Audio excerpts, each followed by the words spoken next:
Hi friends, welcome to exam theory. तो SSC constable GD 2019 में total आपके exam 54 शिफ्टों में कराए गए थे, जिसके सारे मैथ के सॉल्यूशन आपको इस चैनल पर देखने को मिलेंगे। आज हम लोग इस वीडियो में 13/2/2019 के शिफ्ट 2 के सारे मैथ के सॉल्यूशन देखने वाले हैं, तो वीडियो के अंत तक जरूर बने रहिएगा। तो अगर आप इस चैनल पर नए हैं तो हमारे चैनल को सब्सक्राइब जरूर कर ले।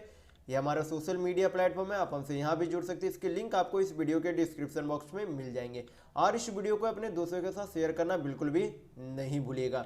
ये जो आपके टोटल जो है एसएससी कांस्टेबल जीडी 2019 के टोटल आपके इतने शिफ्टों में एग्जाम कराए गए थे, जिसके 11, 12 और 13 तारीख के पहले शिफ्ट के सारे मैथ के सॉल्यूशन आपको इस चैनल पर करा दिए गए हैं। तो ये सारे वीडियो आप हमारे चैनल के प्लेलिस्ट में जाकर देख सकते हैं। आज हम लोग इस वीडियो में 13/2/2019 के शिफ्ट 2 के सारे मैथ के सॉल्यूशन देखने वाले हैं। तो चलिए बढ़ते हैं आज के प्रश्नों की ओर। तो देखेंगे क्वेश्चन नंबर 1। यहाँ पे बोला जा रहा है कि एक संख्या को पहले क्या किया गया, 40% बढ़ाया गया तथा परिणामी संख्या को क्या किया गया, 25% घटाया गया। तो आपसे पूछा जा रहा है कि कुल कितने प्रतिशत की वृद्धि होगी। तो मान लीजिए कोई संख्या, उसमें क्या की गई, पहले 40% बढ़ाया गया। क्या किया गया, 40% उसमें पहले बढ़ाया गया। तो उस संख्या को 40% बढ़ाने के बाद क्या किया गया, बाद में उसे 25% घटा दिया गया। क्या कर दिया गया, 25% घटा दिया गया। तो आपसे पूछा क्या गया कि वृद्धि कितना होगा। जब आपसे इंक्रीमेंट वृद्धि यानी कि इंक्रीज वृद्धि या फिर डिक्रीज परसेंटेज पूछे तो क्या करेंगे, a plus B plus a into B by 100। ये जो आप क्या रखेंगे, फॉर्मूला को याद रखेंगे कि जब एक संख्या में पहले 40% बढ़ाया गया और फिर जो है 25% घटाया गया, आपसे वृद्धि या फिर कमी भी होती, तब आपको जो है ये फॉर्मूला लगाना होता। तो आपका क्या निकल जाएगा कि उसमें वृद्धि कितनी हुई। तो ए जो आपका क्या हो जाएगा, फर्स्ट परसेंट होगा और बी जो आपका क्या हो जाएगा, सेकेंड परसेंटेज होगा। तो पहला परसेंट क्या किया गया, 40% बढ़ाया गया। तो ए का मान यहाँ पर क्या लिख देंगे, 40 लिख देंगे। प्लस का साइन है तो प्लस दे देंगे। फिर जो है क्या किया गया, 25% क्या किया गया, घटाया गया। तो बी यहाँ पर क्या लिखेंगे, -25 लिखेंगे। क्या लिखेंगे, -25 लिखेंगे। यहाँ पर प्लस का साइन है तो प्लस का साइन दे देंगे। ए जो है हमने क्या माना था, 40 को माना था और बी क्या था, -25 था। कितना था, -25।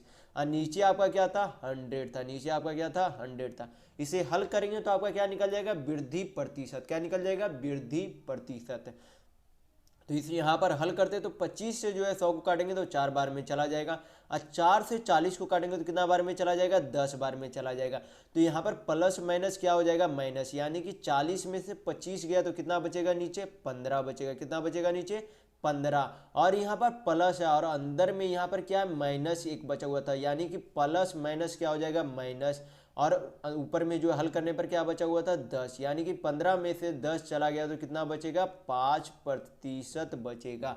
यानी कि इंक्रीमेंट यानी कि इंक्रीज जो है इसमें कितना होगा, वृद्धि कितनी होगी, 5% की वृद्धि होगी। यानी कि आपका ऑप्शन नंबर 1 बिल्कुल सही होगा। तो चलिए बढ़ते हैं नेक्स्ट क्वेश्चन की ओर। तो देखेंगे क्वेश्चन नंबर 2।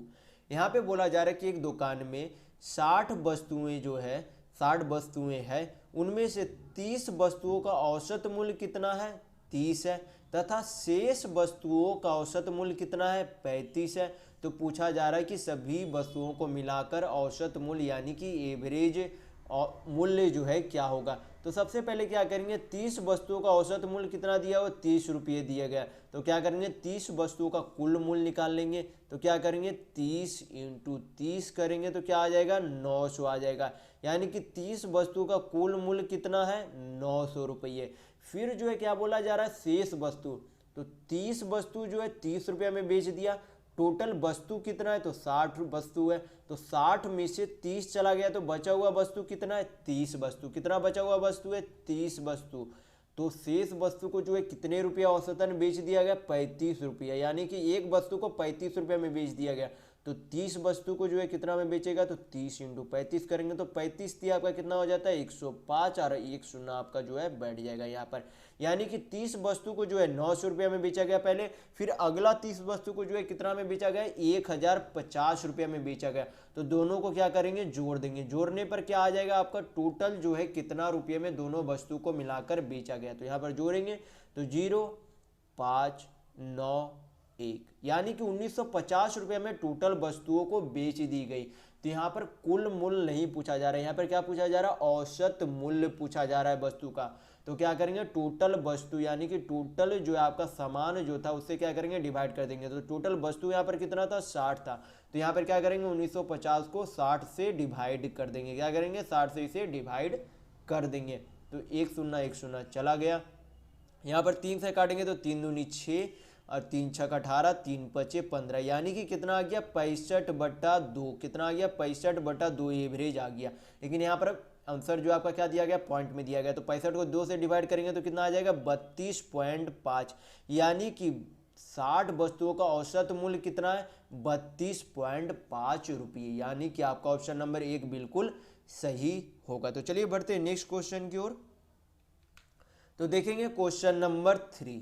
यहाँ पे बोला जा रहा है कि एक थैले में सफेद तथा पीली गेंद क्रमशः जो है कितना अनुपात में है, 12:17, यानी कि 12 यूनिट गेंद जो है कौन सा गेंद है, सफेद यानी कि वाइट गेंद है, और 17 यूनिट गेंद जो है आपका कौन सा, पीली यानी कि येलो गेंद है। कुल गेंदों की संख्या कितनी है, 116 है।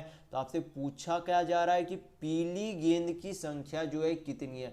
तो यूनिट में जो है वाइट यानी कि सफ़ेद गेंदों की संख्या कितनी है, 12 यूनिट है, और पीली गेंदों की जो है यूनिट में संख्या कितनी है, तो 17 यूनिट। तो दोनों का जोड़ेंगे तो दोनों का जोड़ के जो है योग कितना दिया गया, 116 दिया गया। तो दोनों को जोड़ेंगे तो कितना आ जाएगा, 12 17 29, यानी कि 29 यूनिट बराबर कुल कितनी गेंदें हैं, 116।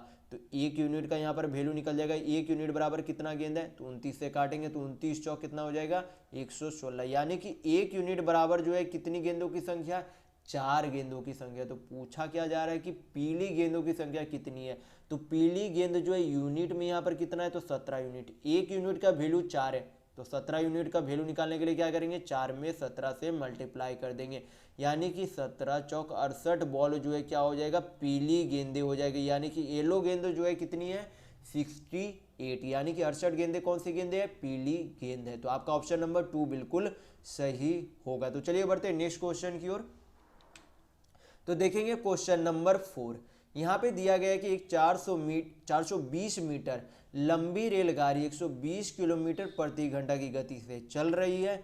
तो एक 580 मीटर लंबे प्लेटफॉर्म को पार करने में कितना समय लगेगा। तो आपको फॉर्मूला पता होना चाहिए कि समय बराबर क्या होता है, आपका फॉर्मूला समय बराबर दूरी बटा चाल होता है। क्या होता है, समय बराबर दूरी बटा चाल होता है। तो आपको हमेशा ये फॉर्मूला जो याद रखना है कि समय बराबर क्या होता है, दूरी बटा चाल होता है। तो कुल दूरी जो है उस रेलगाड़ी को कितना ट्रैवल करना है, 420 मीटर। तो लंबी रेलगाड़ी है, उसे जो है अपनी जो है जितनी लंबी है उसे जो है 420 मीटर उतना तो ट्रैवल करना ही पड़ेगा। साथ ही उसे जो है 580 मीटर उस प्लेटफॉर्म को पार करने के लिए भी जो उतनी दूरी ट्रैवल करनी पड़ेगी।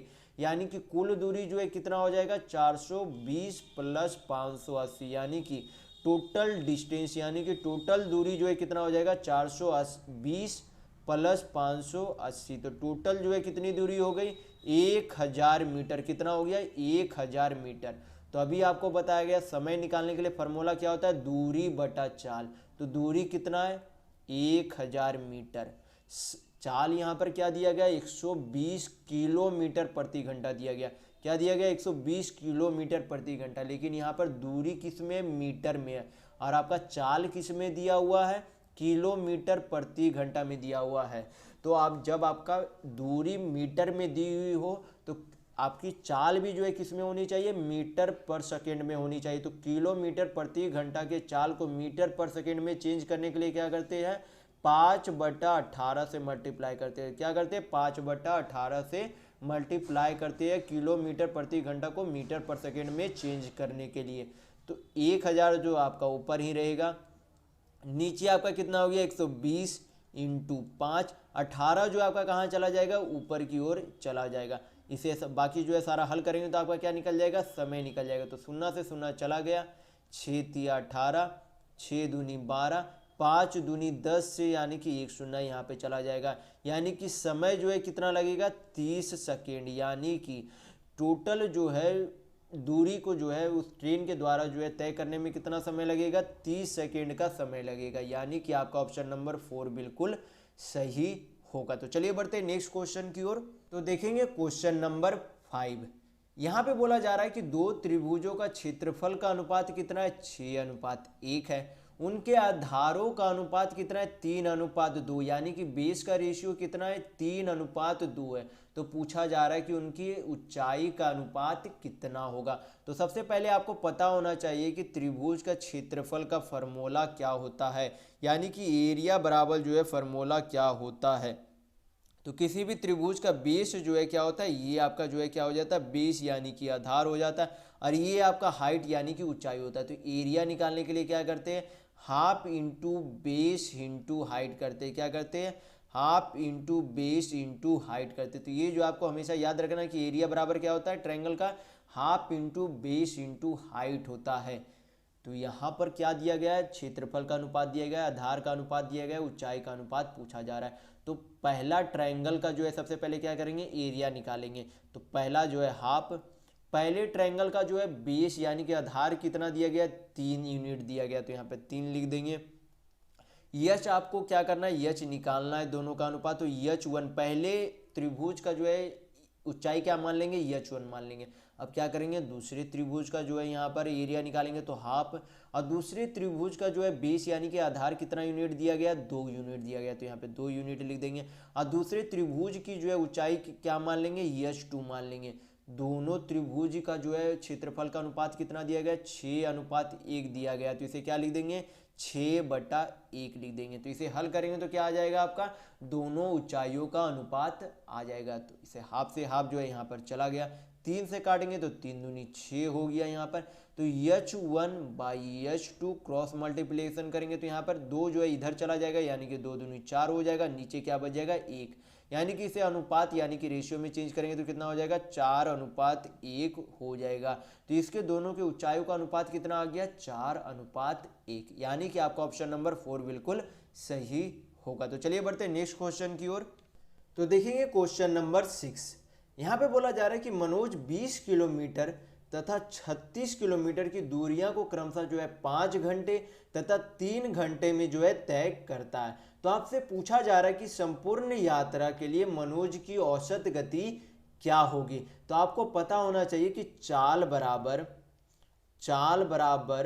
दूरी बटा समय होता है। क्या होता है आपका, चाल बराबर दूरी बटा समय। तो ये फॉर्मूला जो है आपको हमेशा याद रखना है कि चाल बराबर क्या होता है, दूरी बटा समय होता है।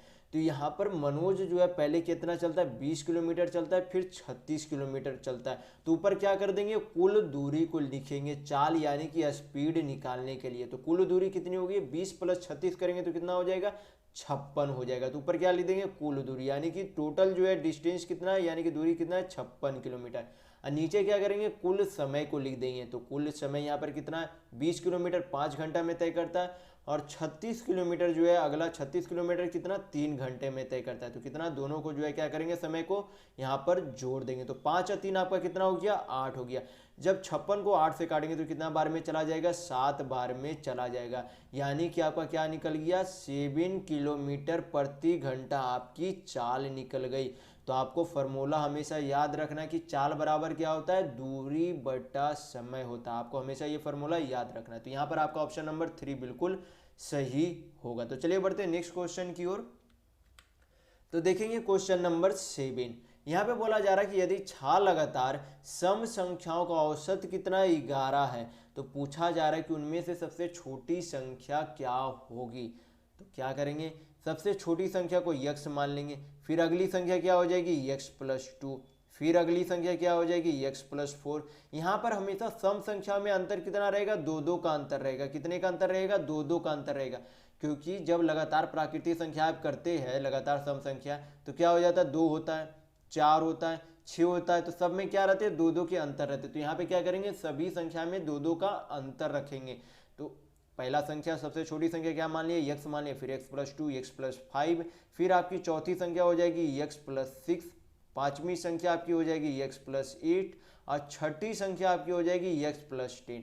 तो यहाँ पर 11 क्या दिया गया, औसत यानी कि एवरेज दिया गया। तो एवरेज निकालने के लिए क्या करेंगे, बीच का संख्या एवरेज निकालने के लिए क्या करेंगे, बीच का संख्या ले लेंगे। तो बीच का संख्या जो है इधर 2 हो गया, इधर 2 हो गया, यानी कि बीच का संख्या एक कौन हो गया, x प्लस 4 हो गया आपका एगो बीच का संख्या। और दूसरी संख्या बीच की संख्या कौन हो गई, x प्लस 6। तो x plus 4 plus x plus 6, तो ये क्या है आपकी दो संख्या। तो दोनों का क्या करेंगे, एवरेज निकालने के लिए 2 से डिवाइड कर देंगे। और टोटल का एवरेज कितना दिया गया, 11 दिया गया। तो इक्वल टू में क्या करेंगे, 11 लिख देंगे। तो यहाँ पर से आपका क्या निकल जाएगा, यक्स का वैल्यू। तो जो आपका यक्स का वैल्यू निकलेगा वही आपकी क्या रहेगी, यहाँ पर सबसे छोटी संख्या रहेगी। तो यहाँ पर हल करके देख लेते हैं। तो ऊपर यक्स आपका कितना हो गया, 2 यक्स, और 4 प्लस 6 आपका कितना हो गया, तो 10 हो गया। यहाँ पर से 2 जो है 11 में क्या हो जाएगा, गुना हो जाएगा 11, यानी कि 11 दूनी 22 हो गया। तो 2x, 22 में से 10 चला गया तो कितना बचा, यहाँ पर 12 बच जाएगा। 2 से काटेंगे 12 को तो 6 बार में चला जाएगा, यानी x इक्वल टू कितना आ गया, 6। तो सबसे छोटी संख्या आपको क्या माने थे, यहाँ पर x माने थे। तो सबसे छोटी संख्या कितनी होगा, यहाँ पर x का वैल्यू 6, यानी कि आपका ऑप्शन नंबर 4 बिल्कुल सही होगा। तो चलिए बढ़ते हैं नेक्स्ट क्वेश्चन की ओर। तो देखिए क्वेश्चन नंबर 8, यहाँ पे बोला जा रहा है कि एक दिन में 4 घंटे कार्य करके आर जो है एक कार्य को कितने दिनों में पूरा करता है, 12 दिन में पूरा कर सकता है। फिर आगे बोला जा रहा है कि एक दिन में 8 घंटे कार्य करके ए जो है समान कार्य को कितने दिनों में पूरा करता है, 9 दिन में पूरा कर सकता है। तो आपसे पूछा जा रहा है कि एक दिन में 2 घंटे कार्य करके आर तथा ए दोनों मिलकर जो है उसी कार्य को कितने दिनों में पूरा करेंगे। तो आपको पता होना चाहिए कि टोटल वर्क इक्वल टू क्या होता है, man into days into hour होता है। मैन यानी कि टोटल आदमियों की संख्या, डेज यानी कि दिनों की संख्या, एच यानी कि घंटों की संख्या होती है। तो दोनों तीनों का गुना किया जाता है तो क्या कहा जाता है, टोटल वर्क यानी कि कुल कार्य होता है। कभी कभी आपका इनमें से कोई भी अगर 2 दिए हो तो उससे भी जो आपका टोटल वर्क निकल जाता है। यानी कि जब दिया हो मैन या फिर डेज दिया हो, या फिर डेज और आवर आपका यानी कि दिन और घंटे आपका दिया हो, तभी भी आपका टोटल वर्क निकल जाता है। तो यहाँ पर क्या दिया गया है, आर जो है 4 घंटे कार्य करता है, कितने दिनों तक कार्य करता है, 12 दिन में जो है उस काम को पूरा करता है। कौन, आर। तो यहाँ पर आपका क्या निकल जाएगा, आर का टोटल वर्क निकल जाएगा। तो मान लीजिए आर जो है काम करता है, कितने दिनों में काम करता है, तो 12 दिनों में काम करता है। प्रतिदिन जो है कितने घंटे काम करता है, 4 घंटे काम करता है। फिर जो है दूसरा ए जो है उसी काम को, सेम काम को कितने दिनों में पूरा करता है, 9 दिन में पूरा करता है। प्रतिदिन जो है कितने घंटे काम करता है, तो 8 घंटे काम करता है। दोनों क्या हो जाएंगे, बराबर हो जाएंगे। बराबर क्यों होंगे, क्योंकि इधर भी आपका टोटल काम है, इधर भी आपका टोटल काम है, और दोनों काम जो है दोनों के द्वारा किया गया काम जो है एक ही है। जो आर काम कर रहा है वही जो है ए काम कर रहा है, यानी कि काम सेम है। तो दोनों का टोटल वर्क भी यानी कि कुल कार्य भी क्या होगा, सेम होगा। तो यहाँ पर हल करेंगे तो क्या निकल जाएगा, दोनों की कार्य क्षमता यानी कि इफिशियंसी निकल जाएगी। तो यहाँ पर हल करके देख लेते हैं। तो यहाँ पर 4 दूनी 8 आपका हो गया, 2 छक यहाँ पे 12 हो जाएगा, 3 दूनी 6, 3 तिया 9, यानी कि ए की जो है कार्य क्षमता यानी कि सॉरी यहाँ पर ए की जो है कार्य क्षमता कितनी हो जाएगी, 2 हो जाएगी। ए की कार्य क्षमता यहाँ पर कितनी हो गई, 2 हो गई। और आर की कार्य क्षमता जो है कितनी हो जाएगी, 3। यानी कि इसे जो है इस तरीके से लिखा जा सकता है कि आर बाई ए नीचे चला जाएगा, इक्वल टू में कितना आ जाएगा, 3/2। यानी कि आर की कार्य क्षमता जो है कितनी है, 3 है। ए की कार्य क्षमता जो है कितनी है, 2 है। तो यहाँ पर से हमें जो है क्या निकल जाएगा, यहाँ पर आपका जो है आर तथा ए मिलकर जो है 2 घंटे कार्य करके जो है कितने दिनों में पूरा कर सकते हैं। तो सबसे पहले हम क्या करेंगे, टोटल वर्क निकाल लेंगे। टोटल वर्क निकालने के लिए यहाँ पे क्या करेंगे, आर का जो इफिशियंसी आया है, आर का कितना इफिशियंसी आया है, 3 इफिशियंसी यानी कि कार्य क्षमता 3 आई है। कितने दिनों में कर सकता है, 12 दिनों में, और 4 घंटे प्रतिदिन काम करता है। तो तीनों को गुना करेंगे तो आपका क्या निकल जाएगा, कुल कार्य निकल जाएगा। क्या निकल जाएगा, कुल कार्य।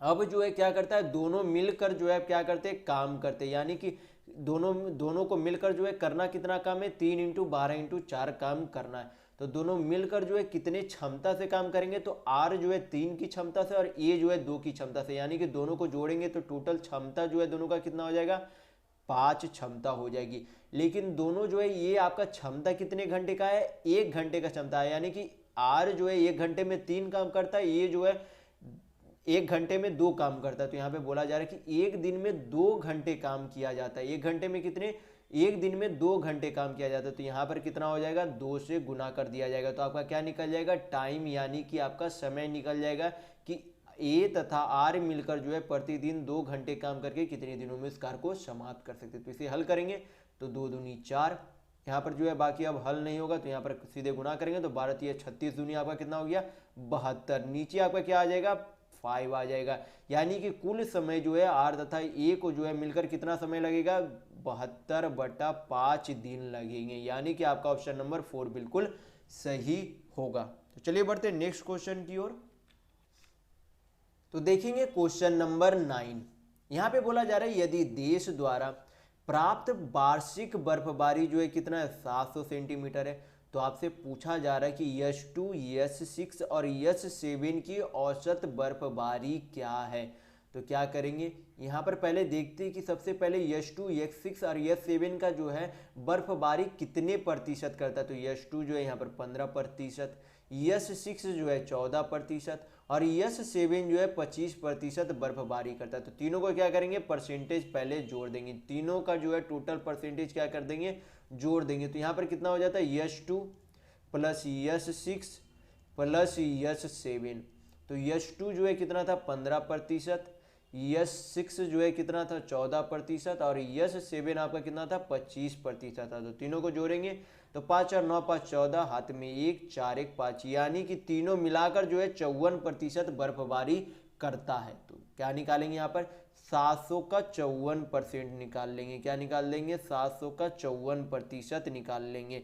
तो आपका क्या निकल जाएगा, S2, S6 और S7 द्वारा जो है कुल कितनी बर्फबारी की जाती है। तो 54 को 7 से गुना करेंगे तो 7 चौका 28, 7 में 2, 7 पचे 35, 2 37, यानी कि कुल बर्फबारी कितना होता है, 378। लेकिन यहाँ पर पूछा आपसे क्या जा रहा है कि औसत बर्फबारी जो है कितनी होती है। तो औसत निकालने के लिए यहाँ पे क्या करेंगे, 3 से डिवाइड करेंगे, क्योंकि टोटल नंबर यहाँ पर कितना है, 3 है, क्योंकि S2 है एक संख्या, दूसरी एक संख्या S6 है, तीसरी एक संख्या S7 है, यानी कि 378 को क्या करेंगे, 3 से डिवाइड करेंगे। तो आपका क्या निकल जाएगा, औसत बर्फबारी निकल जाएगी S2, S6 और S7 की। तो यहाँ पर डिवाइड करेंगे 3 से, तो 1 3 दूनी 6, 3 छक 18, यानी कि औसत बर्फबारी जो है तीनों की कितनी हो गई, 126 सेंटीमीटर, यानी कि आपका ऑप्शन नंबर 3 बिल्कुल सही होगा। तो चलिए बढ़ते हैं नेक्स्ट क्वेश्चन की ओर। तो देखेंगे क्वेश्चन नंबर 10। यहाँ पे बोला जा रहा है कि मोहित तथा सुमित क्रमशः 66,000 रुपये तथा 84,000 रुपये का निवेश के साथ एक व्यापार शुरू करते हैं। फिर आगे बोला जा रहा है कि यदि वर्ष के अंत में वे 11:9 के अनुपात में लाभ कमाते हैं तो उनके द्वारा निवेश की गई पूंजी की समय अवधि का अनुपात क्या होगा। तो सबसे पहले क्या करेंगे, मोहित और सुमित द्वारा जितने रकम में जो है निवेश किया गया व्यापार में उसका क्या निकाल लेंगे, अनुपात निकाल लेंगे। तो मोहित जो है कितने रुपये निवेश किया, तो 66,000 रुपये निवेश किया, और सुमित जो है उसी व्यवसाय में यानी कि व्यापार में जो है कितने रुपये निवेश किया, तो 84,000 रुपये। दोनों को क्या करेंगे, अनुपात में बदल देंगे, यानी कि 3 0 3 0 चला गया, 6 से काटेंगे तो 11 चौक 66 और यहाँ पर कितना हो जाएगा, 14 चौक 84, यानी कि मोहित और सुमित जो है 11:14 के अनुपात में जो है एक व्यापार में निवेश किए। अब फिर जो है यहाँ पर पूछा क्या जा रहा है आपसे कि दोनों का जो है समय अवधि जो है कितना होगा, 11:9 के अनुपात में जो है लाभ कमाने के लिए। तो मान लेंगे मोहित जो है यक्ष महीने तक या फिर यक्ष साल तक जो है क्या उस व्यवसाय में जो है अपना धनराशि निवेश किया, और सुमित जो है Y साल के लिए जो है यहाँ पर निवेश किया, या इसे जो है क्या मान लेंगे, टाइम मान लेंगे। ये जो आपका क्या था, रुपये में आपका जो है निवेश था, यानी कि इन्वेस्टमेंट था। तो दोनों को क्या करेंगे, यहाँ पर गुना करेंगे तो आपका क्या निकल जाएगा, लाभ निकल जाएगा, यानी कि 11x बटा क्या कर देंगे नीचे 14y, दोनों का लाभ का अनुपात कितना दिएगा, 11:9, यानी कि इसे क्या लिख देंगे, 11/9। तो यक्ष और जो y आएगा आपका वही अनुपात हो जाएगा क्या, समय का, कि कितने समय के लिए जो है मोहित और सुमित ने जो है कितने कितने समय के लिए उस रकम को जो है व्यापार में लगाया था। तो इसे हल करेंगे तो 11 से 11 चला गया। अब जो है यहाँ पर कट नहीं रहा तो यहाँ पर x y हो जाएगा, 14 जो है ऊपर चला जाएगा, 9 आपका नीचे आ जाएगा, यानी कि दोनों का समय अवधि कितना आ गया, 14:9, यानी कि मोहित जो है 14 के लिए और सुमित जो है 9 अनुपात के लिए जो है यहाँ पर निवेश किया था उस धनराशि को, यानी कि आपका ऑप्शन नंबर 1 बिल्कुल सही होगा। तो चलिए बढ़ते हैं नेक्स्ट क्वेश्चन की ओर। तो देखेंगे क्वेश्चन नंबर 11। यहाँ पे बोला जा रहा है कि 1400 लड़के तथा 900 लड़कियों ने एक परीक्षा में जो है परीक्षा दी, उसमें जो है 52% लड़के तथा 68% लड़कियां जो है परीक्षा में उत्तीर्ण होते हैं। तो परीक्षा में अनुत्तीर्ण होने वाले विद्यार्थियों का प्रतिशत क्या है? तो हमें सबसे पहले निकालना क्या पड़ेगा कि टोटल जो है कितने लोगों ने जो है परीक्षाओं में जो है पास नहीं हुए, यानी कि अनुत्तीर्ण यानी कि फेल हो गए हैं। तो क्या करेंगे, सबसे पहले 1400 यहाँ पर क्या है, लड़कों की संख्या है। क्या है, लड़कों की संख्या। तो 58% लड़के जो है क्या हो गए, उत्तीर्ण यानी कि पास हो गए। तो फेल कितना हो गया होगा, 48%। कितना, 48%। कुल कितना होता है, 100%। उसमें से 52% पास हो गया है लड़कों में से, तो 48% क्या हो गया होगा, फेल हो गया होगा। तो 48% किसका निकाल लेंगे, 1400 का। किसका, 1400 का। तो यहाँ पर कितना करेंगे, 48/100, शून्य शून्य चला गया। 14 इंटू 48 करेंगे तो कितना हो जाएगा, 14 चौक 56, 112, 14 चौक 56 यानी 560 और 112, तो आपका कितना हो जाएगा, 676। 14 इंटू 48 करेंगे तो आपका कितना आ जाएगा, 676, यानी कि 676 लड़कों ने जो है क्या हुआ, लड़के जो है फेल हो गए। अब यहाँ पर निकाल लेंगे कि लड़की जो है कितने लड़की जो है क्या हो गए, फेल हो गए। कितने लड़की क्या हो गए, फेल हो गए। तो टोटल लड़कियों की संख्या कितनी थी, 900।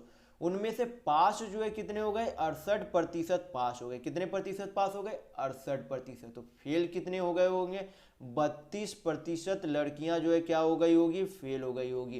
क्योंकि कुल जो है हमेशा कितना होता है, 100%। तो 100% में से 68% जो है लड़कियां पास हो गए, तो 32% क्या हो गई होगी, फेल हो गई होगी। तो 900 का क्या करेंगे, 32% निकाल लेंगे। तो 32 नीचे 100, 2 शून्य 2 शून्य चला गया। 32 में से 9 मल्टीप्लाई करेंगे तो 9 दूनी 18, हाथ में 1, 9 तिया 27, 1 28, यानी कि 288 लड़कियां जो है क्या हो गए, फेल हो गई। और 676 लड़के जो है फेल हो गए। तो टोटल फेल कितना हो गया, तो दोनों को क्या करेंगे, जोड़ देंगे। तो 676 प्लस 288 जोड़ेंगे तो 8 6 14, 8 7 15, 1 16, 6 2 8 1 9, यानी कि टोटल जो है 964 विद्यार्थी क्या हो गए, फेल हो गए। तो टोटल विद्यार्थियों की संख्या कितनी है, 1400 लड़के थे, 900 लड़कियां थी, यानी कि 1400 900 जोड़ेंगे तो आपका कितना आ जाएगा, 9 4 13, यानी कि 2300। टोटल विद्यार्थियों की संख्या कितनी है, 2300। हमें निकालना कितना, क्या निकालना है, अनुत्तीर्ण होने वाले विद्यार्थियों का प्रतिशत निकालना है। तो परसेंट में इसे चेंज करने के लिए क्या करेंगे, 100 से मल्टीप्लाई करेंगे। तब इसे हल करेंगे तो आपका क्या आ जाएगा, यहाँ पर अनुत्तीर्ण यानी कि फेल होने वाले विद्यार्थियों का प्रतिशत। तो 2 शून्य 2 शून्य चला गया। 23 से यहाँ पर डिवाइड नहीं हो रहा, तो ये क्या आ गया आपका, पॉइंट में आएगा। तो डिवाइड करके यहाँ पर देख लेते हैं, 23 चौक आपका हो जाता है 92, फिर आपका 4 बच गया तो 23 1, तो आपका कितना हो जाएगा, 23 1, तो आपका कितना बच गया यहाँ पर, 23 17 4 21 बन जाता है, यानी कि 41.74% जो है क्या हो गए, विद्यार्थी फेल हो गए। तो ये जो आप भाग करके देख सकते हैं, आपका आंसर इतना ही आएगा, यानी कि फेल होने वाले विद्यार्थियों का प्रतिशत कितना, 41.74%। तो आपका यहाँ पर ऑप्शन नंबर 4 बिल्कुल सही होगा। तो चलिए बढ़ते हैं नेक्स्ट क्वेश्चन की ओर। तो देखेंगे क्वेश्चन नंबर 12। यहाँ पर P अनुपात Q का जो है अनुपात दिया गया कितना, 7:8 दिया गया। यहाँ पर जो है आपको, यहाँ पर जो है एक जो है वैल्यू दिया गया है, यहाँ पर जो आपको वैल्यू पुट करके मान निकालना है। तो P का वैल्यू जो है यहाँ पर कितना है, 7 है। Q का जो है वैल्यू यहाँ पर कितना हो जाएगा, 8 यूनिट हो जाएगा। तो सभी क्या करेंगे, यहाँ पर पुट करेंगे। तो P का यहाँ पर क्या करा, P का स्क्वायर, यानी कि 7 का स्क्वायर करेंगे तो कितना हो जाएगा, 49 हो जाएगा। आपको हमेशा जो है 1 से 30 तक का स्क्वायर हमेशा याद होना चाहिए, जिससे जो है परीक्षाओं में जो है आपको बहुत सारे प्रश्न जो है इससे रिलेटेड आपको आसानी से हल हो जाते। तो 1 से 30 तक का स्क्वायर जो आप जरूर याद रखें। नीचे जो है क्या लिखेंगे, Q, तो Q का जो है वैल्यू कितना है, 8 यूनिट है, तो 8 यहाँ पे लिख देंगे। फिर क्या है, रेशियो है, Q का स्क्वायर बोल रहा है, तो Q का स्क्वायर करेंगे तो कितना होता है, 8 8 64। नीचे आपका क्या है, P, तो P का वैल्यू कितना है, 7 है। दोनों को क्या कर देंगे, क्रॉस मल्टीप्लिकेशन कर देंगे, यानी कि 49 इंटू 7 करेंगे तो कितना हो जाएगा, 343 होता है। यहाँ पर अनुपात रहेगा 64 इंटू 8 करेंगे तो कितना हो जाएगा, 512 हो जाएगा। यानी कि इस पूरे जो है वैल्यू जो है इसका जो है पूरा मान जो आपका दिया गया उसका मान कितना हो जाएगा, 343 रेशियो 512 हो जाएगा। क्योंकि यहाँ पे क्या करना है, दोनों जो है क्रॉस मल्टीप्लिकेशन कर देंगे। 49 को जो है नीचे इधर 7 से गुना कर देंगे और 64 को जो है इधर 8 से गुना कर देंगे। तो आपका यहाँ पर जो है वैल्यू निकल जाएगा। तो चलिए बढ़ते हैं नेक्स्ट क्वेश्चन की ओर। तो देखेंगे क्वेश्चन नंबर 13। यहाँ पर आपसे पूछा जा रहा है कि यदि देश का कुल आयात जो है कितना है, यहाँ पर आपके हो जाते 336, यानी कि कितनी है टोटल 30 लाख कुल आयात है।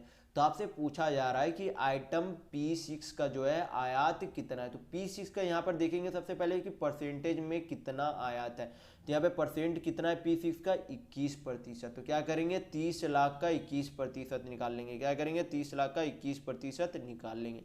तो 30 लाख इंटू 21/100, 2 शून्य 2 शून्य चला गया। तो आपका कितना आ जाएगा 21 तिया 63 पे आपका कितना हो जाएगा 4 शून्य, यानी कि आपका जो है P6 का आयात कितना होता है 6,30,000 होता है। तो आपका ऑप्शन नंबर 2 बिल्कुल सही होगा। तो चलिए बढ़ते हैं नेक्स्ट क्वेश्चन की ओर।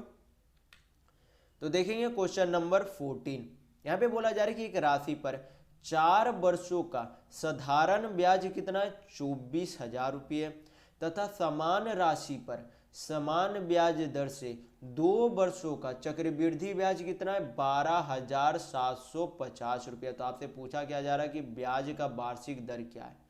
तो सबसे पहले हम लोग यहाँ पर देखेंगे कि 4 वर्षों का साधारण ब्याज कितना हो रहा है 24,000 रुपये। कितना हो रहा है 24,000 रुपये, यानी कि हम ये निकाल सकते हैं कि एक साल में साधारण ब्याज यानी कि सिंपल इंटरेस्ट कितना बना होगा, क्योंकि सिंपल इंटरेस्ट यानी कि साधारण ब्याज जो है हर एक साल में आपका क्या होता है बराबर होता है। हर एक साल में आपका सिंपल इंटरेस्ट यानी कि साधारण ब्याज क्या होता है बराबर होता है। तो क्या करेंगे एक साल का यहाँ पर जो है 1 ईयर सिंपल इंटरेस्ट यानी कि एक साल का साधारण ब्याज यहाँ पर निकाल लेंगे, यानी कि क्या करेंगे 24,000/4 करेंगे। तो कितना आ जाएगा 4 छक 24, यानी कि एक साल का साधारण ब्याज कितना है 6,000 रुपये। फिर यहाँ पर बोला क्या गया कि 2 साल का चक्रवृद्धि ब्याज कितना हो जाता है 12,750 रुपये हो जाता है। तो आपको पता होना चाहिए कि हमेशा चक्रवृद्धि ब्याज में क्या होता है ब्याज पर भी ब्याज लगता है। तो सबसे पहले देखिए साधारण ब्याज जो है 2 सालों में कितना हो गया था। तो साधारण ब्याज जो है कितना हो गया, पहले साल में 6,000 लगा, तो दूसरे साल में भी साधारण ब्याज कितना ही लगेगा 6,000 ही लगेगा। तो अभी आपको बोला गया है कि चक्रवृद्धि ब्याज में क्या होता है ब्याज पर भी ब्याज लगता है। तो ब्याज जो पहले साल में लगा था उस पर भी अब क्या लगेगा ब्याज लगेगा। क्या लगेगा आपका ब्याज लगेगा।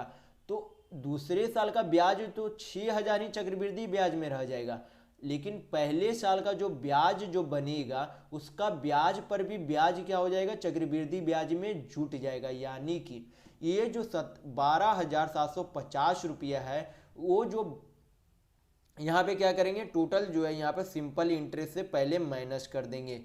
तो यहाँ पे टोटल जो है सिंपल इंटरेस्ट 2 साल का कितना बनता है, यानी कि साधारण ब्याज 2 साल का कितना बनता है 12,000 रुपये। कितना बनता है 12,000 रुपये, क्योंकि पहला साल में 6,000 साधारण ब्याज, दूसरे साल में भी क्या होगी साधारण ब्याज बराबर होगी, यानी कि कुल साधारण ब्याज कितना हो गया 12,000।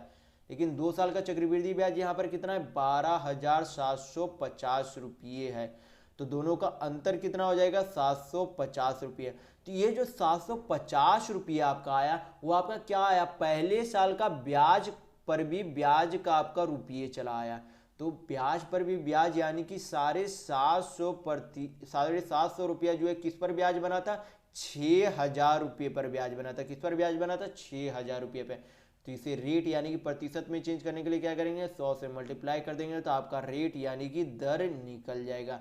तो 2 शून्य 2 शून्य चला गया, 0 0 यहाँ पे चला गया, 3 दूनी 6, 25 तिया 75 चला गया, यानी कि रेट आपका कितना आ जाएगा 25/2%। कितना 25/2%। इसे जो है आपका पॉइंट में आंसर दिया गया, तो 25 को 2 से भाग देंगे तो कितना आ जाएगा 12.5%। क्या आ जाएगा 12.5, यानी कि आपका ऑप्शन नंबर 3 बिल्कुल सही होगा। तो आपको हमेशा ध्यान रखना है कि चक्रवृद्धि ब्याज में ब्याज पर भी ब्याज बनता है, साधारण ब्याज में ब्याज जो हमेशा हर एक साल में क्या होते हैं बराबर ही रहते हैं। तो चलिए बढ़ते हैं नेक्स्ट क्वेश्चन की ओर। तो देखेंगे क्वेश्चन नंबर 15। यहाँ पे दिया गया कि एक जो है 10,000 की राशि जो है साधारण ब्याज पर 15% की वार्षिक दर से P वर्षों में 16,000 हो जाती है। क्या हो जाती है 16,000 हो जाती है। तो P का मान यानी कि P जो है क्या दिया गया समय दिया। तो यहाँ पर 10,000 क्या है आपका प्रिंसिपल यानी कि मूलधन है। यहाँ पर 15% आपका क्या है रेट यानी कि दर है। और यहाँ पर 16,000 आपका क्या दिया गया है, अमाउंट यानी कि मिश्र धन दिया गया है। तो सबसे पहले आपको जो है फॉर्मूला पता होना चाहिए कि साधारण ब्याज में क्या होता है, P into R into T by 100 equal to क्या होता है, यस आई यानी कि सिंपल इंटरेस्ट होता है। तो पी से आपका प्रिंसिपल यानी कि मूलधन, आर से रेट यानी कि दर, टी से टाइम यानी कि समय, यस आई सिंपल इंटरेस्ट यानी कि साधारण ब्याज होता है। तो ये आपको फॉर्मूला हमेशा साधारण ब्याज में रखना, याद रखना है। तो प्रिंसिपल यानी कि मूलधन यहाँ पर कितना दिया गया, तो 10,000, तो 10,000 यहाँ पर मूलधन लिख देंगे। रेट आपका कितना दिया गया, 15% दिया गया, तो 15 लिख देंगे। समय आपको जो है यहाँ पर क्या माना गया, पी वर्ष माना गया, तो यहाँ पर क्या लिख देंगे, समय को पी लिख देंगे। नीचे जो आपका क्या हो जाएगा, 100 हो जाएगा। फिर आपको क्या लिखना है, सिंपल इंटरेस्ट यानी कि साधारण ब्याज इक्वल टू में लिखना है। तो सिंपल इंटरेस्ट आपको पता होना चाहिए कि सिंपल इंटरेस्ट निकालने के लिए क्या करते हैं, अमाउंट माइनस प्रिंसिपल यानी कि मिश्र धन माइनस मूलधन करते हैं।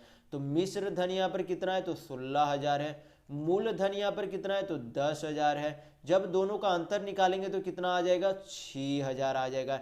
यानी कि सिंपल इंटरेस्ट यानी कि साधारण ब्याज कितना हो गया, 6,000। तो यहाँ पर कितना हो जाएगा साधारण ब्याज, 6,000। तो इसे हल करेंगे तो आपका टाइम यानी कि समय निकल जाएगा। तो 3 शून्य 3 शून्य चला गया, 1 शून्य 1 शून्य यहाँ पर चला गया।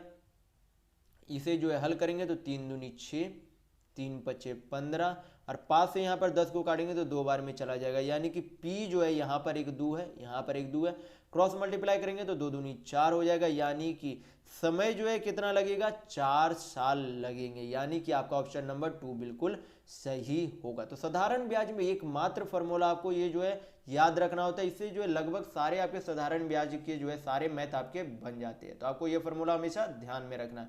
तो चलिए बढ़ते हैं नेक्स्ट क्वेश्चन की ओर। तो देखेंगे क्वेश्चन नंबर 16। यहाँ पे बोला गया कि एक वस्तु का क्रय मूल्य कितना है, 1126 रुपये। यानी कि किसी वस्तु है उसका क्रय मूल्य यानी कि सीपी कितना है, 1126 रुपया, तथा हानि कितना होता है, 22% हानि है। तो आपसे पूछा जा रहा है कि कुल हानि क्या होगा। हानि आपको किसमें निकालना है, आंसर आपका सारा किसमें दिया गया है, रुपये में। तो आपको हानि किसमें निकालना है, रुपये में निकालना है। तो हानि जब भी होता है किसमें होता है, क्रय मूल्य में होता है। किसमें होता है, क्रय मूल्य में होता है। तो क्या करेंगे, 1126 का क्या निकाल लेंगे, 22%, क्योंकि हानि हमेशा किसमें होता है, क्रय मूल्य में। तो क्रय मूल्य का 22% आपका क्या हो गया, हानि हो गया। तो क्या निकालेंगे, यहाँ पे आपका कुल हानि रुपये में पूछा जा रहा है। तो क्या करेंगे, 1126 का 22% निकाल लेंगे। तो 1126 इंटू 22 करेंगे तो 26 दूनी 52, और आपका हो जाता है 11 दूनी 22। फिर नीचे भी आपका हो जाएगा 11 दूनी 22, 26 दूनी 52, जोड़ेंगे 2, 5 दू 7, फिर आपका 5 दू 7, 2 दूनी 4, इतना। यानी कि 24,772 बटा नीचे कितना हो जाएगा, 100। इसे जो है पॉइंट में चेंज करेंगे तो कितना आ जाएगा, 247.72 जो है आपका क्या हो गया, लॉस यानी कि हानि हो गया। क्या हो गया, लॉस यानी कि हानि कितने का हो गया, 247.72 रुपये का। यानी कि आपका ऑप्शन नंबर 1 सही होगा। तो चलिए बढ़ते हैं नेक्स्ट क्वेश्चन की ओर। तो देखेंगे क्वेश्चन नंबर 17। यहाँ पे बोला गया कि एक बेलन का वक्र पृष्ठ क्षेत्रफल कितना है, 1056 सेंटीमीटर स्क्वायर जो है क्या है, बेलन का वक्र पृष्ठ क्षेत्रफल है। तो फिर आगे दिया गया कि यदि बेलन की ऊंचाई जो है कितनी है, 8 सेंटीमीटर है, तो उसके आधार का व्यास यानी कि डायमीटर क्या होगा। तो सबसे पहले आपको क्या बोला गया है, एक जो है आपका क्या है, बेलन यानी कि सिलेंडर है। क्या है आपका, एक सिलेंडर है, जिसका आपका क्या दिया गया है, वक्र पृष्ठ क्षेत्रफल दिया गया। तो वक्र पृष्ठ क्षेत्रफल यानी कि क्या होता है, लेटरल सरफेस एरिया का फॉर्मूला आपका क्या होता है, 2πr/h होता है। तो आपको हमेशा याद रखना है कि सिलेंडर का वक्र पृष्ठ क्षेत्रफल यानी कि बेलन का वक्र पृष्ठ क्षेत्रफल का फॉर्मूला क्या होता है, 2πr/h होता है। तो यहाँ पर h दिया गया है, हमें निकालने के लिए क्या पूछा जा रहा है, व्यास निकालने के लिए पूछा जा रहा है। तो रेडियस यानी कि त्रिज्या हम लोग निकालेंगे तो हम लोग क्या निकाल सकते हैं, व्यास भी आसानी से निकाल सकते हैं। तो क्या करेंगे, फार्मूला पे सारा बैठा देंगे। 2 पाई को 22/7 लिख सकते हैं। त्रिज्या हमें निकालना है पहले, तो उसे r में रहने देंगे। ऊंचाई यानी कि हाइट कितनी दी गई है, 8 सेंटीमीटर, तो 8 लिख देंगे। और टोटल जो है वक्र पृष्ठ क्षेत्रफल कितना दिया गया है, 1056 सेंटीमीटर स्क्वायर दिया गया। तो इक्वल टू में क्या लिख देंगे, 1056। हल करेंगे तो आपका क्या निकल जाएगा, त्रिज्या। 11 दूनी 22, 11 नमा 99, 11 छक 66। तो 8 दूनी 16 दूनी 32, तो 32 से काटेंगे 96 को, तो कितना बार में चला जाएगा, 3 बार में। यानी कि R बराबर जो आपका कितना आ गया, 7। यहाँ पर है, यहाँ पर 3 बचा हुआ, यानी कि कितना हो गया, 7 या 21। तो त्रिज्या जो है सिलेंडर यानी कि बेलन का त्रिज्या कितना आ गया, 21 सेंटीमीटर। आपसे पूछा क्या जा रहा है, व्यास यानी कि डायमीटर पूछा जा रहा है। तो डायमीटर क्या होता है, रेडियस का 2 गुना क्या बन जाता है, व्यास यानी कि डायमीटर बन जाता है। तो 21 दूनी 2 करेंगे तो कितना हो जाएगा, 42 हो जाएगा। यानी कि 42 सेंटीमीटर क्या हो गया, व्यास हो गया किसका, सिलेंडर यानी कि बेलन का। तो आपका ऑप्शन नंबर 4 बिल्कुल सही होगा। तो आपको फॉर्मूला हमेशा याद रखना है कि बेलन का वक्र पृष्ठ क्षेत्रफल का फॉर्मूला क्या होता है, 2πr/h होता है। तो चलिए बढ़ते हैं नेक्स्ट क्वेश्चन की ओर। तो देखेंगे क्वेश्चन नंबर 18। यहाँ पे दिया गया कि घनाभ की लंबाई, चौड़ाई तथा ऊंचाई का अनुपात कितना है, 5:4:2 के अनुपात में है। यहाँ पे आपको दिया गया है कि आगे कि यदि घनाभ का आयतन 5000 सेंटीमीटर क्यूब है तो घनाभ का कुल पृष्ठीय क्षेत्रफल क्या होगा। सबसे पहले यहाँ पर मैं क्या करता हूँ, एक डायग्राम बना देता हूँ कि क्या होता है आपका घनाभ। घनाभ जो है क्या होता है, एक लेंथ होते हैं आपके, एक ब्रेथ होते हैं, फिर एक आपके हाइट होते हैं। ये जो आपका क्या हो गया, लेंथ यानी कि लंबाई, ये आपका क्या हो गया, ब्रेथ यानी कि चौड़ाई, और ये आपका क्या हो गया, हाइट यानी कि ऊंचाई हो गया। तो लंबाई कितना दिया गया है, लंबाई यहाँ पर 5 यूनिट दिया गया है, 5 यूनिट दिया गया है। तो यहाँ पर क्या मान लेंगे, सभी को यक्स मान लेंगे ताकि आगे जो है इसे सॉल्यूशन करने में आसानी हो। तो क्या मान लेंगे, क्योंकि यहाँ पर जो है सभी अनुपात में दिया गया है, कोई निश्चित वैल्यू नहीं है, तो सभी को क्या मान लेंगे, यक्स एक्स यहाँ पे मान लेंगे ताकि आगे कंफ्यूजन ना हो। तो लेंथ को क्या मान लिए, 5x, ब्रेथ यहाँ पर कितना हो गया, 4x, और हाइट यानी कि ऊंचाई आपका कितना हो गया, 2x। तो सबसे पहले आपको पता होना चाहिए कि वॉल्यूम यानी कि घनाभ के आपका आयतन का जो है फॉर्मूला क्या होता है, length into breadth into height होता है। यानी कि लंबाई गुने चौड़ाई गुने ऊंचाई जो है क्या होता है, फॉर्मूला होता है किसका, घनाभ के आयतन का। तो लेंथ जो है कितना है, 5x, इंटू ब्रेथ यानी कि चौड़ाई कितनी है, 4x, हाइट यानी कि ऊंचाई कितनी है, 2x। तो दोनों टोटल वॉल्यूम यानी कि आयतन कितना दिया गया है, 5000 सेंटीमीटर स्क्वायर दिया गया है। तो इसे हल करेंगे, 5 चौक 20, 20 दूनी कितना हो गया, 40, 40 से काटेंगे तो 1 सुना जो चला जाएगा, 4 से काटेंगे तो 4 से यहाँ पे 4 1, 4 दूनी 8, 4 5 20। तो यहाँ पर 1x 1x 1x सभी इंटू में है तो क्या हो जाएगा, यक्स क्यू हो जाएगा, इक्वल टू में आपका क्या है, 125। तो यक्स का मान कितना आ जाएगा, 5, क्योंकि 5 का क्यूब जब करेंगे तो 5 पचे 25, 25 125 होता है। यानी कि 125 का क्यूब रूट क्या बन जाएगा, 5 हो जाएगा। तो यहाँ पर क्या आ गया, आपका यक्स का वैल्यू आ गया। तो सभी का अब क्या निकल जाएगा, लेंथ ब्रेथ हाइट यानी कि लंबाई चौड़ाई और ऊंचाई का अब क्या निकल जाएगी, आपकी निश्चित वैल्यू अब आप प्राप्त कर सकते हैं। यानी कि लेंथ यानी कि लंबाई आपका निश्चित वैल्यू कितना हो जाएगा, तो 5x था, तो यक्स का वैल्यू यहाँ पर पुट करेंगे तो 5 पचे कितना हो जाएगा, 25। यानी कि घनाभ की लंबाई जो है कितनी होगी, 25 सेंटीमीटर। तो चौड़ाई भी अब निकाल लेंगे, तो चौड़ाई अब कितनी हो जाएगी, 4x जो है पहले थी, तो x का वैल्यू पुट करेंगे तो 5 चौक कितना हो जाएगी, 20 हो जाएगी। यानी कि चौड़ाई कितनी होगी, 20। तब क्या निकालेंगे, हाइट यानी कि ऊंचाई कितनी होगी, तो ऊंचाई जो है पहले कितना था, 2x, तो x का वैल्यू पुट करेंगे तो कितना हो जाएगा, 5 दूनी 10। तो आपसे पूछा क्या जा रहा है, यहाँ पर है आपसे पूछा जा रहा है कि घनाभ का कुल पृष्ठीय क्षेत्रफल क्या होगा। तो अब आपको एरिया का भी फॉर्मूला पता होना चाहिए कि एरिया जो है फॉर्मूला क्या होता है घनाभ का, तो घनाभ का हो जाता है 2 into length into breadth plus breadth into height plus length into height होता है। तो एरिया का फॉर्मूला भी जो आपको याद रखना है कि 2 गुने लंबाई गुने चौड़ाई प्लस चौड़ाई गुने ऊंचाई प्लस लंबाई गुने ऊंचाई होता है। तो अब हमें लेंथ भी पता है यानी कि लंबाई भी पता है, चौड़ाई भी पता है, ऊंचाई भी पता है। तो सभी क्या करेंगे, वैल्यू पुट करेंगे तो आपका एरिया यानी कि क्षेत्रफल निकल जाएगा। तो सभी जो है क्या करेंगे, वैल्यू को यहाँ पर पुट करेंगे। तो लेंथ कितना था, 25 था, तो और ब्रेथ यहाँ पर कितना था, तो 20 सेंटीमीटर। तो 25 इंटू 20 करेंगे, 25 इंटू 20 करेंगे तो आपका कितना हो जाएगा, 25 दूनी 50 यानी कि 500 हो जाएगा। लेंथ इंटू ब्रेथ यानी कि लंबाई गुना चौड़ाई करेंगे तो कितना हो जाएगा, 500। फिर आगे क्या करना है, चौड़ाई गुना ऊंचाई करना है। तो चौड़ाई कितना है, 20 सेंटीमीटर और ऊंचाई कितना है, 10 सेंटीमीटर। यानी कि 20 इंटू 10 करेंगे तो कितना हो जाएगा, 200 हो जाएगा।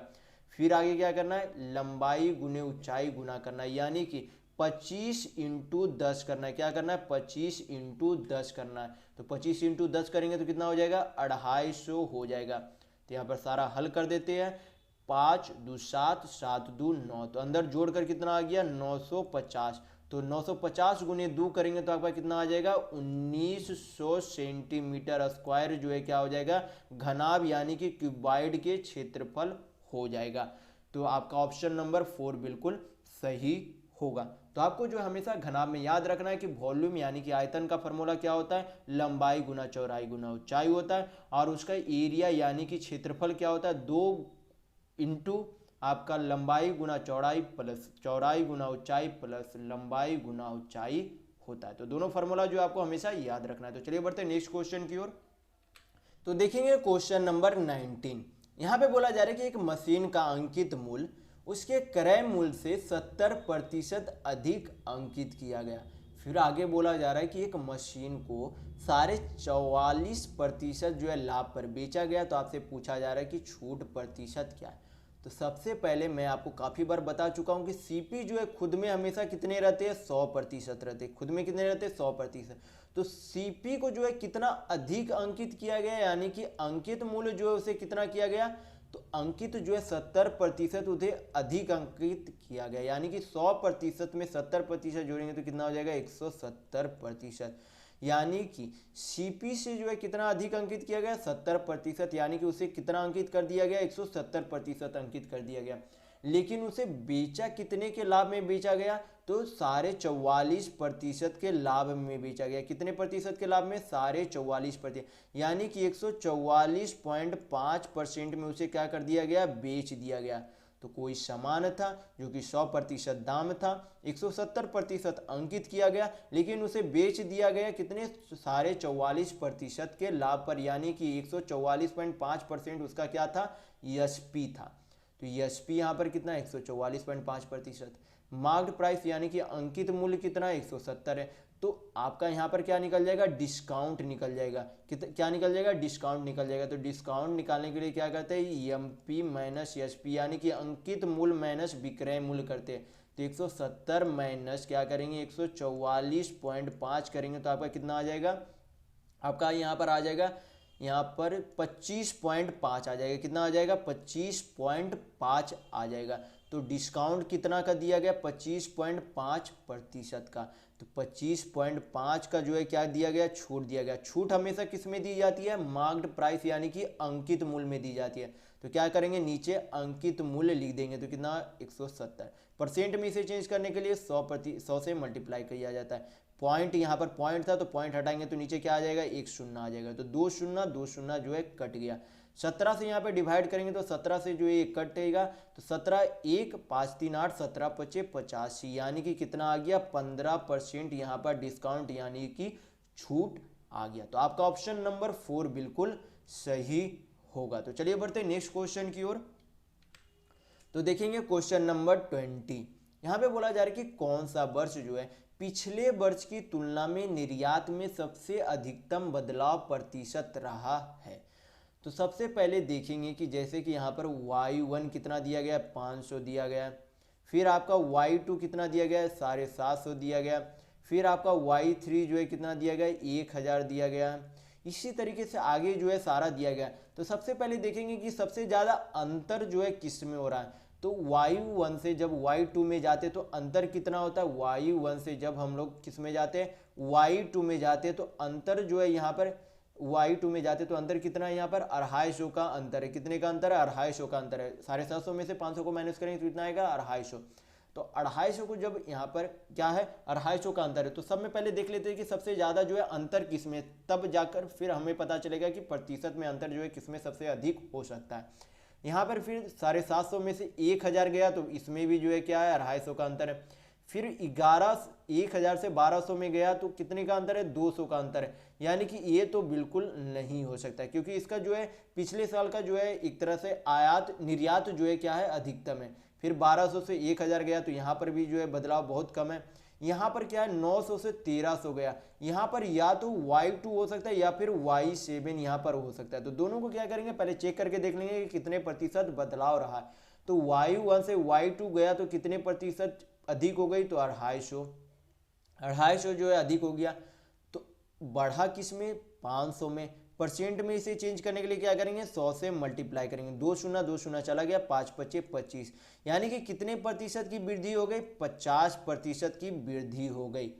फिर जो है यहाँ पर देख लेते हैं 900 से जो 1300 में गया तो कितने की जो है वृद्धि हुई, 400 की। कितने की वृद्धि हुई, 400 की वृद्धि हुई। तो यहाँ पे परसेंट में देख लेते हैं कि कितने की वृद्धि हुई, 400।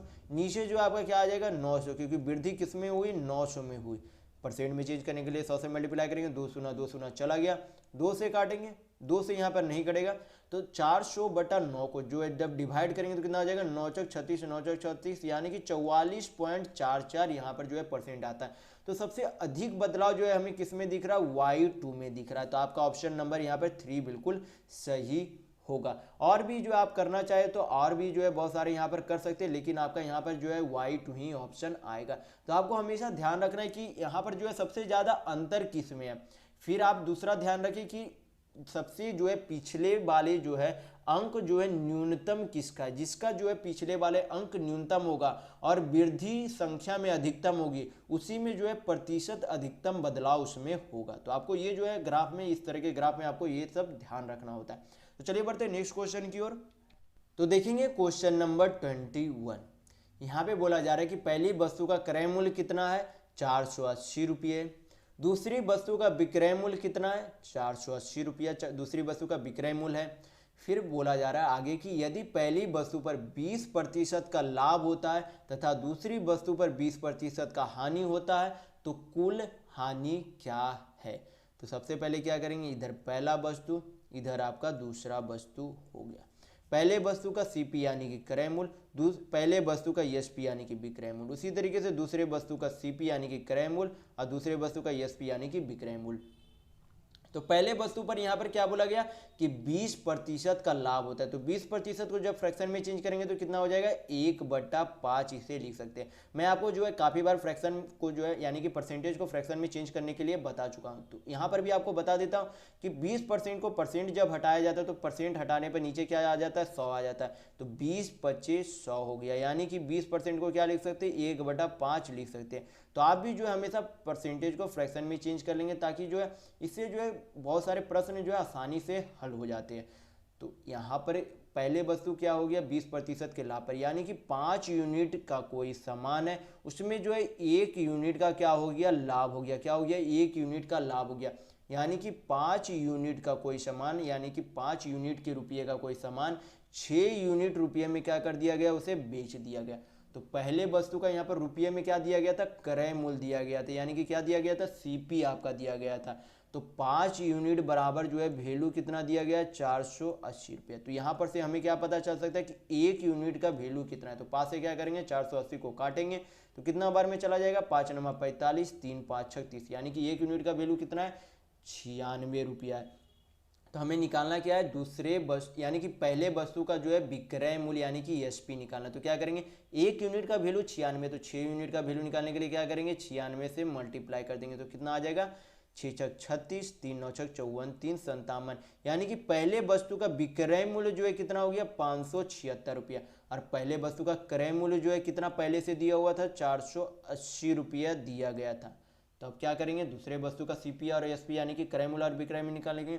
तो दूसरे वस्तु का जो है 20% दिया गया है, हानि में बेचा जाता है, तो 20% फ्रैक्शन में चेंज करेंगे तो कितना आ जाएगा, 1/5, यानी कि 5 यूनिट का कोई सामान, 5 यूनिट रुपये का कोई सामान 1 यूनिट रुपये में जो है क्या कर दिया जाता है, हानि में बेच दिया जाता है। यानी 5 यूनिट का कोई सामान उसे जो है 1 यूनिट की हानि यानी कि 4 यूनिट में बेच दिया जाता है। तो दूसरी वस्तु का यहाँ पर दिया क्या गया, 480 रुपया विक्रय मूल्य दिया गया है। क्या दिया गया, एसपी दिया गया, यानी कि 4 यूनिट का वैल्यू कितना दिया गया, 480 रुपया दिया गया। तो 4 से 480 को काटेंगे तो कितना बार में चला जाएगा, 120 बार में, यानी कि 1 यूनिट का वैल्यू कितना आ गया, 120 रुपया। तो हमें निकालना क्या है, दूसरे वस्तु का सीपी यानी कि क्रय मूल्य निकालना है। तो क्या करेंगे, 5 यूनिट का वैल्यू निकालने के लिए 120 से मल्टीप्लाई कर देंगे तो क्या निकल जाएगा, दूसरे वस्तु का आपका सीपी यानी कि क्रय मूल्य निकल जाएगा। तो 12×5 आपका कितना हो जाता है 60 यानी कि 600। तो दूसरे वस्तु का क्रय मूल्य कितना हो गया 600 रुपया, और दूसरे वस्तु का विक्रय मूल्य तो आपको पहले से दिया गया था, कितना दिया गया था 480 रुपया। तो अब हमें टोटल सीपी और टोटल एसपी भी पता हो गया कि पहले वस्तु को 480 रुपये में खरीदा जाता था, बेचा 576 रुपये में जाता था। दूसरे वस्तु को 600 रुपये में खरीदा गया था, 480 में बेच दिया गया था। तो यहाँ पे आपसे पूछा गया कि कुल हानि क्या है। तो कुल हानि निकालने के लिए हमें क्या करना पड़ेगा, पहले टोटल सीपी यानी कि टोटल क्रय मूल्य और टोटल विक्रय मूल्य निकालना पड़ेगा। तो क्या करेंगे 480 प्लस 600 कर देंगे। 480 प्लस 6 करेंगे क्योंकि पहले का क्रय मूल्य कितना है 480 रुपया, दूसरे का क्रय मूल्य कितना है 600 रुपया। तो टोटल क्रय मूल्य जो है यहाँ पर कितना हो गया 6,1080 रुपया जो है क्या हो गया, दोनों का क्रय मूल्य हो गया। अब क्या करेंगे, दोनों का विक्रय मूल्य निकाल देंगे। तो पहले का जो है विक्रय मूल्य कितना है 576 और दूसरे का विक्रय मूल्य कितना है 480। तो दोनों को जोड़ेंगे 6, 8, 7, 15, 5, 4, 9, 1, 10, यानी कि दोनों वस्तुओं का क्रय मूल्य मिलाकर कितना है 1080 रुपया, और दोनों वस्तुओं का विक्रय मूल्य मिलाकर जो है कितना है 1056 रुपया। हमें निकालना क्या है, कुल हानि यानी कि लॉस निकालना है। तो लॉस निकालने के लिए क्या करते हैं, सीपी माइनस एसपी करेंगे। क्या करेंगे, सीपी माइनस एसपी करेंगे, यानी कि 1080 माइनस 1056 करेंगे। क्या करेंगे 1080 माइनस 1056। तो दोनों का अंतर यहाँ पर कितना आ जाएगा 24 रुपया आ जाएगा। कितना आ जाएगा 24 रुपया। तो 24 रुपया आपका क्या आ गया, दोनों वस्तुओं को बेचने पर हानि रुपये में आ गया। तो आपका ऑप्शन नंबर 3 बिल्कुल सही होगा। तो चलिए बढ़ते हैं नेक्स्ट क्वेश्चन की ओर। तो देखेंगे क्वेश्चन नंबर 22। यहाँ पे बोला जा रहा है कि 18 मजदूर एक कार के 1/3 काम को जो है कितने दिनों में करते हैं 27 दिन में, यानी कि 1/3 काम जो है कितने दिनों में काम करता है 27 दिनों में। तो एक काम को जो है पूरा कितने दिनों में कर देगा, तो 27 दिया गुना कर देंगे तो कितना हो जाएगा 81, यानी कि 1/3 काम को 27 दिन में, तो एक काम को जो है पूरा कितने दिनों में करेगा 81 दिन में, यानी कि 18 मजदूर जो है उस काम को पूरा करने में जो है कितना दिन लेते हैं 81 दिन लेते हैं। फिर आगे यहाँ पर देखेंगे आगे क्या बोला जा रहा है, आगे बोला जा रहा है कि कितने मजदूर जो है संपूर्ण कार्य को 9 दिन में पूरा कर सकते हैं। तो आपको पता होना चाहिए कि टोटल वर्क बराबर होता है man into days into hour होता है।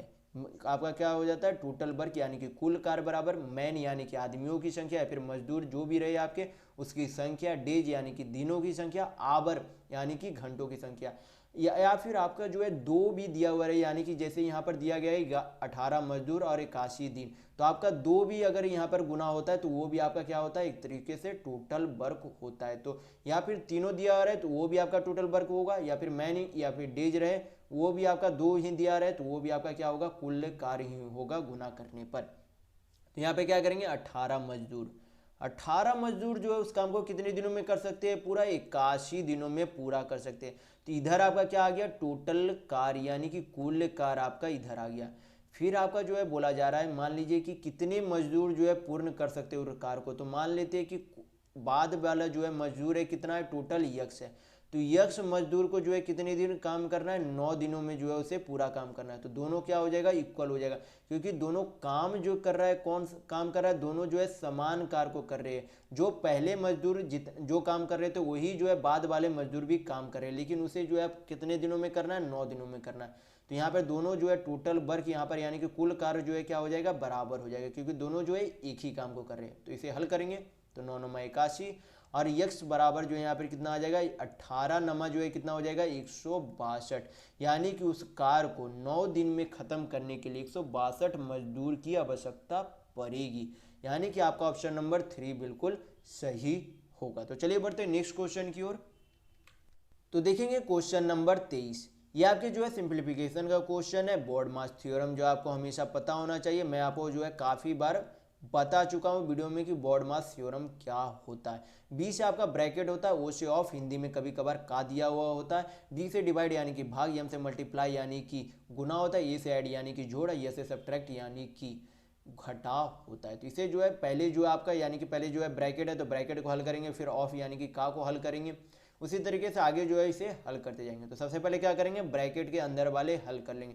तो ब्रैकेट का अंदर का हल करेंगे तो नीचे एलसीएम कितना आ जाएगा 12, ऊपर हो जाएगा 3 तिया 9 प्लस 4, 9×4 13/12, यानी कि ब्रैकेट का अंदर का सारा वैल्यू कितना आ गया 13/12 आ गया। तो बाकी सारा क्या करेंगे, यहाँ पर हल करेंगे।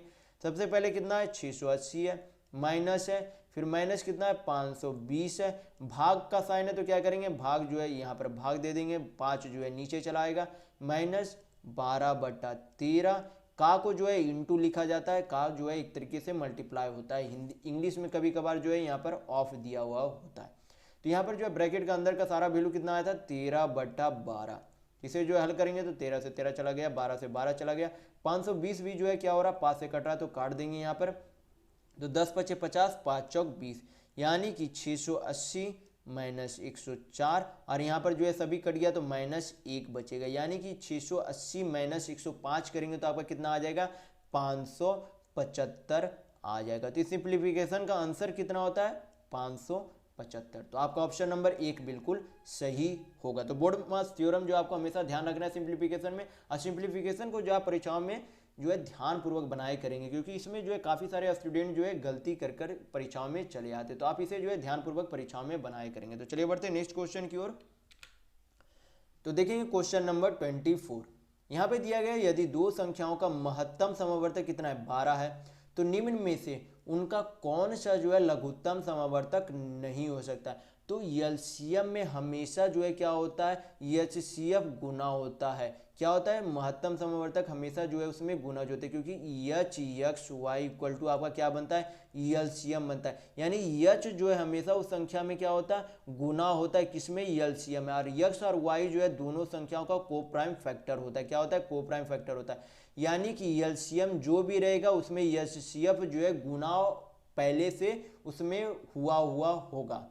तो यहाँ पे क्या करेंगे जो भी संख्या यहाँ पर जो है ऑप्शन में जो भी यहाँ पर जो है 12 से डिवाइड नहीं होगी वो जो है कभी भी एलसीएम नहीं हो सकती है उस संख्या का। यहाँ पर देख लेंगे कौन सी संख्या जो है यहाँ पर 12 से डिवाइड नहीं हो रही है, तो वो जो है लघुत्तम समवर्तक नहीं होगा। तो देखते हैं पहला ऑप्शन जो है आपका, तो 12 × 6 = 72, 12 × 7 = 84, तो ये जो आपका क्या हो रहा है 12 से नहीं कट रहा है, यानी कि ये जो है एलसीएम नहीं हो सकता है दो संख्याओं का जिसका महत्तम समवर्तक 12 है। यहाँ पर जो है दूसरा ऑप्शन देखते हैं, तो दूसरा ऑप्शन जो है 12 × 4 = 48 तो कट रहा है। तीसरा ऑप्शन देखेंगे तो 12 × 2 = 24 ये भी कट रहा है, 12 × 5 = 60 ये भी कट रहा है, यानी कि आपका ऑप्शन नंबर 1 बिल्कुल सही होगा। तो आपको ध्यान रखना है कि एलसीएम में हमेशा जो है एचसीएफ यानी कि महत्तम समवर्तक उसमें हमेशा जो है पहले से गुना होता है।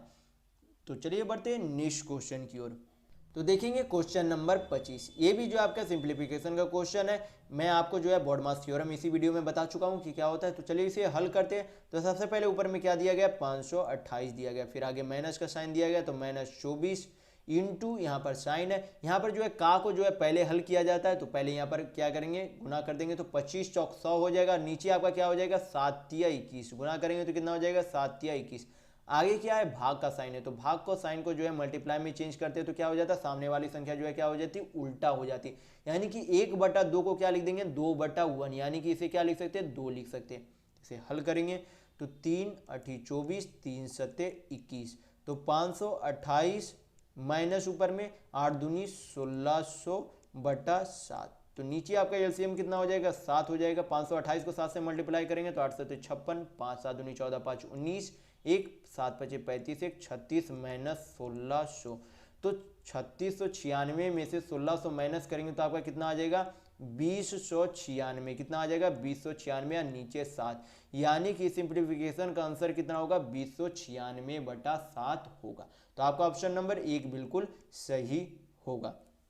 तो चलिए इस वीडियो में बस इतना ही। तो अगर आपको वीडियो पसंद आया तो लाइक कीजिएगा, नए हैं तो चैनल को सब्सक्राइब जरूर कर लीजिएगा। ये हमारा सोशल मीडिया प्लेटफॉर्म है, आप हमसे यहाँ भी जुड़ सकते हैं, इसके लिंक आपको इस वीडियो के डिस्क्रिप्शन बॉक्स में मिल जाएंगे। और इस वीडियो को अपने दोस्तों के साथ शेयर करना बिल्कुल भी नहीं भूलिएगा ताकि उन्हें भी जो है इस वीडियो से लाभ मिल सके। तो चलिए इस वीडियो में बस इतना ही, मिलते हैं अगले वीडियो में, तब तक के लिए